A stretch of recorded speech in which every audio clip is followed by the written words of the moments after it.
Hi guys, நம்ம சேனலில் பார்த்தோன்னா ஆன்லைனில் எப்படி ஜென்யூனாக உள்ள பணம் சம்பாதிக்கிறது, ஃபினான்ஷியல் ஃப்ரீடம் உங்களை எப்படி அச்சீவ் பண்ணுறது, செல்ஃப் டெவலப்மெண்ட் இந்த மாதிரி ஏகப்பட்ட இன்ஃபர்மேஷன்ஸ் அப்லோட் பண்ணியிருக்கோம்.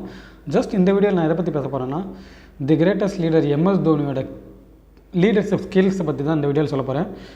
அவர்கிட்ட இருக்கக்கூடிய பெஸ்ட் லீடர்ஷிப் ஸ்கில்ஸை தான் நான் உங்களுக்கு எக்ஸ்பிளைன் பண்ண போகிறேன். வாங்க வீடியோக்குள்ளே போகலாம். ஃபஸ்ட்டு ஸ்கில் என்னென்னு பார்த்தீங்கன்னா டேக் ரிஸ்க். நீங்கள் ஒரு பெஸ்ட் லீடர் ஆகணும்னு வச்சுன்னா கண்டிப்பாக ரிஸ்க் எடுக்கணும். உதாரணத்துக்கு எம்எஸ் தோனி பார்த்தீங்கன்னா அவருடைய கேப்டன் பொசிஷனுக்கு அவர் 1 டவுன் 2 1 டவுன் 3 1 டவுன் இந்த மாதிரி ஒரு சேஃப்டியான பிளேசஸ் சூஸ் பண்ணிக்கலாம். ஆனால் அவர் அப்படி சூஸ் பண்ணாமல் கரெக்டாக அந்த ஃபினிஷிங் ரோல்ஸ் இருக்குது பாருங்கள். அந்த கிரிக்கெட்லேயே பார்த்தீங்கன்னா கஷ்டமான ரோல்னால் அந்த ஃபினிஷர் ரோல். ஏன்னு பார்த்தீங்கன்னா மேட்ச் லூஸ் ஆனால் நம்மளை தான் காரணம் சொல்லுவாங்க, வின் ஆனால் டாப் ஆர்டரில் நல்லா விளாண்டுருப்பாங்க அவங்கள தான் காரணம் சொல்லுவாங்க. தவிர நமக்கு அந்த கிரெடிட் அதிகமாக வராது. அதே நேரத்தில் நம்ம அதிகமாக ரிஸ்க் எடுக்கணும். ஆனால் தோனி ரிஸ்க் எடுப்பார். நீங்கள் ஒரு பெஸ்ட் லீடர் ஆகணும்னு வச்சுன்னா கண்டிப்பாக ரிஸ்க் எடுக்கணும். உதாரணத்துக்கு அவரோட ரிஸ்க் எடுக்கிற ஒரு எக்ஸாம்பிள் சொல்கிறேன். இந்தியாவும் ஸ்ரீலங்காவும் world cup ஃபைனலில் விளாட்றாங்க. ஃபைனலில் 2 1 Virat Kohli out ஆகிட்டார். அப்போ ஆக்சுவலாக வர வேண்டியது யுவராஜ் சிங். ஆனால் தோனி ரிஸ்க் எடுத்து உள்ளே வந்தார். ஒருவேளை தோனி ரிஸ்க் எடுத்து வந்ததுக்கு அவர் அவுட் ஆகிருந்தால் அவங்க எல்லாருமே பழி சொல்லியிருப்பாங்க, ஏன் யுவராஜ் பிளேஸில் வந்தார் இப்போ தப்புன்னு. ஆனால் ஜெயிக்க வட்டியும் பார்த்தீங்கன்னா அந்த மேட்ச் மாறிடுச்சு. இதை நான் ஏன் சொல்ல வரேன்னா, நீங்கள் ஒரு லீடராக இருக்குன்னு வச்சுன்னா கண்டிப்பாக வாழ்க்கையில் ரிஸ்க் எடுக்கணும். நிறையா பேர் ரிஸ்க்கே எடுக்க கூடாதுன்னு இருப்பாங்க. கண்டிப்பாக ரிஸ்க் எடுக்காமல் ஒன்றுமே பண்ண முடியாது. நீங்கள் ஒரு பெஸ்ட் லீடராக இருக்குன்னு வச்சுன்னா உங்கள் டீமில் உங்களோட நீங்கள் எந்த ஃபீல்டில் லீடர் ஆகணும்னு வச்சாலும் அதில் கஷ்டமான ரோலை சூஸ் பண்ணுங்கள். அப்போ தான் நீங்கள் அதில் இது பண்ண முடியும். செகண்ட்ஸ் குவாலிட்டி என்னன்னு பார்த்தீங்கன்னா, எம்எஸ் தோனிகிட்ட இருக்க பெரிய குவாலிட்டி கடைசி வரைக்கும் மேட்ச்சில் விளையாடாரு. உதாரணத்துக்கு இப்போ 10 பாலுக்கு 40 ரன் அடிக்கிற மாதிரியே இருக்கட்டுமே, கடைசி வரைக்கும் மேட்ச்சில் நிற்பார்.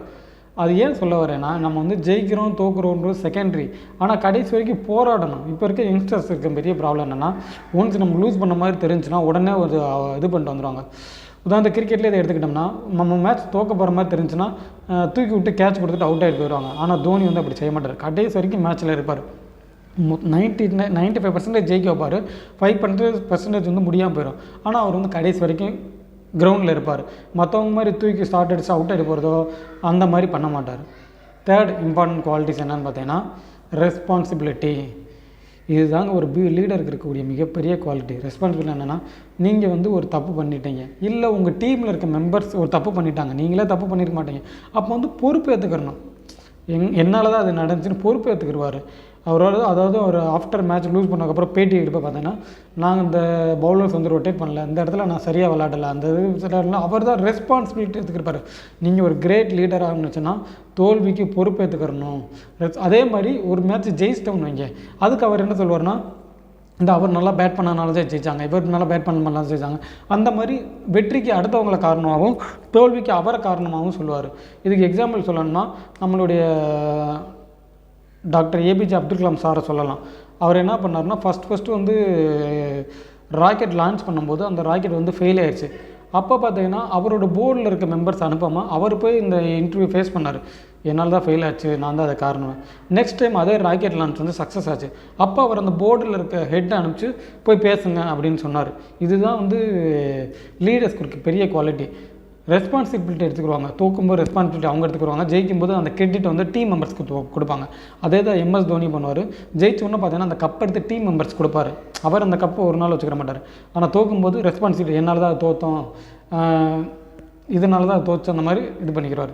ஃபோர்த் இம்பார்ட்டன்ட் குவாலிட்டி, இது யாருமே செய்ய மாட்டாங்க, பெஸ்ட் லீடர் மட்டும்தான் செய்வாங்க. உதாரணத்துக்கு எம்எஸ் தோனி ஆரம்ப காலகட்டத்தில் 1 டவுன் 2 1 டவுன் ரோல் சூப்பராக ப்ளே பண்ணார். அப்போ விராட் கோலின்ற ஒரு நியூ பிளேயர் செம்ம பேட்டிங் பண்ணிக்கிறாரு. அவருக்கு இப்போ 1 டவுன் பிளேஸ் தான் சூஸ் பண்ணும். அப்போ தோனி அவர் பிளேஸ்லேருந்து ஸ்டெப் அவுட் ஆனார். இதுதாங்க ஒரு லீடருக்கு இருக்க பெஸ்ட்டு குவாலிட்டி. லீடர் என்னன்னு நான் இதில் தான் ஸ்கில், நான் இந்தியா தான் பண்ணுவேன் அப்படின்னு சொல்லாமல் அந்த பிளேஸ்க்கு அவரை விட ஒரு திறமையாக ஒருத்தர் வந்தவொன்னா ஸ்டெப் அவுட் பண்ணி அடுத்தவங்களுக்கு அந்த வாய்ப்பை தர்றது. இங்கே தான் ஒரு லீடராக நீங்கள் மாற வேண்டியணும். லீடர்ஸ்க்கு சாதாரண பீப்புளுக்கு இதுதான் வித்தியாசம். லீடர்ஸ் என்ன பண்ணுவாங்கன்னா, எனக்கு இதுதான் தெரியும், நான் இங்கே தான் இருப்பேன், அந்த மாதிரி லீடர்ஸ்க்கு இது பண்ணிக்கிடுவாங்க. நீங்கள் ஒரு பெஸ்ட் லீடராக இருக்குன்னு நினச்சிங்கன்னா உங்கள் டீமில் இருக்க ஒருத்தவங்க உங்களை விட நல்லா ப்ளே பண்ண அவங்கள அரேஞ்ச் பண்ணணும். நான் ஏற்கனவே சொன்ன மாதிரி எம்எஸ் தோனியோட யுவராஜ் சிங் நல்லா விளாண்டாப்பில். அப்போ யுவராஜ் சிங் 3 1 டவுன் கொடுத்தாப்புல, விராட் கோலி 2 1 டவுன், இந்த மாதிரி அவருடைய இடத்த விட்டு கொடுத்தாரு. ஃபிஃப்த் இம்பார்ட்டன்ட் ஃபைனல் பாயிண்ட் என்ன பார்த்தீங்கன்னா, பிலீவ் பண்ணுவார். பிளேயர்ஸ் பிலீவ் பண்ணுவார். விராட் கோலி எம்எஸ் தோனின்ற ஒருத்தவர் இல்லைன்னா எனக்கு ரோஹித் சர்மான்ற ஒருத்தவர் இல்லை. ரோஹித் சர்மாவோட ஆரம்ப காலகட்டத்தில் பார்த்தீங்கன்னா 0, 1, 2 மாதிரி ஸ்ட்ரகிள் பண்ணியிருக்கும் போது அவரை பிலீவ் பண்ணி அவருக்கு நிறையா சான்ஸ் கொடுத்து ஓப்பனராக ப்ரொமோட் பண்ணார். ரோஹித் சர்மா மட்டும் இல்லை, ரோஹித் சர்மா, யுவராஜ் சிங், சுரேஷ் ரெய்னா இந்த மாதிரி ஏகப்பட்ட பேரை பிலீவ் பண்ணி கொண்டு வந்தார். நீங்கள் ஒரு பெஸ்ட் லீடராக இருந்துச்சுன்னா உங்கள் டீமில் இருக்க மெம்பர்ஸ் வந்து பிலீவ் பண்ணணும்.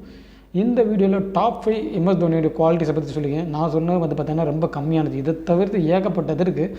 என்னென்னா பார்த்தீங்கன்னா ரெஸ்பான்சிபிலிட்டி எடுத்துக்கிடுவார், கடைசி வரைக்கும் போராடுவார், அடுத்தவங்களை பிலீவ் பண்ணுவார், ரிஸ்க் எடுப்பார், ப்ளஸ் வந்து பார்த்திங்கன்னா நிறையா சான்சஸ் கொடுப்பார். இந்த மாதிரியான ஏகப்பட்ட குவாலிட்டிஸ் வந்து நம்ம பேசியிருக்கோம். இதை தவிர்த்து ஏகப்பட்ட குவாலிட்டிஸ் இருக்குது. உங்களுக்கு இதை தவிர்த்து வேறு ஏதாவது குவாலிட்டி தெரியுமா கண்டிப்பாக கமெண்ட் பண்ணுங்கள், நானும் பார்த்து தெரிஞ்சுக்கிறேன். நீங்கள் ஒரு பெஸ்ட் லீடர் ஆகணும், இந்த குவாலிட்டிலாம் ஃபாலோ பண்ணுங்கள், நீங்கள் ஒரு பெஸ்ட் லீடர் ஆகணும். இந்த வீடியோ பிடிச்சிருந்தால் லைக் பண்ணுங்கள். இந்த மாதிரியான செல்ஃப் டெவலப்மெண்ட், டெக் ரிலேட்டடான இன்ஃபர்மேஷன்ஸ் கண்டிப்பாக நம்ம சேனல் வந்து சப்ஸ்கிரைப் பண்ணிக்கோங்க. Thank you friends.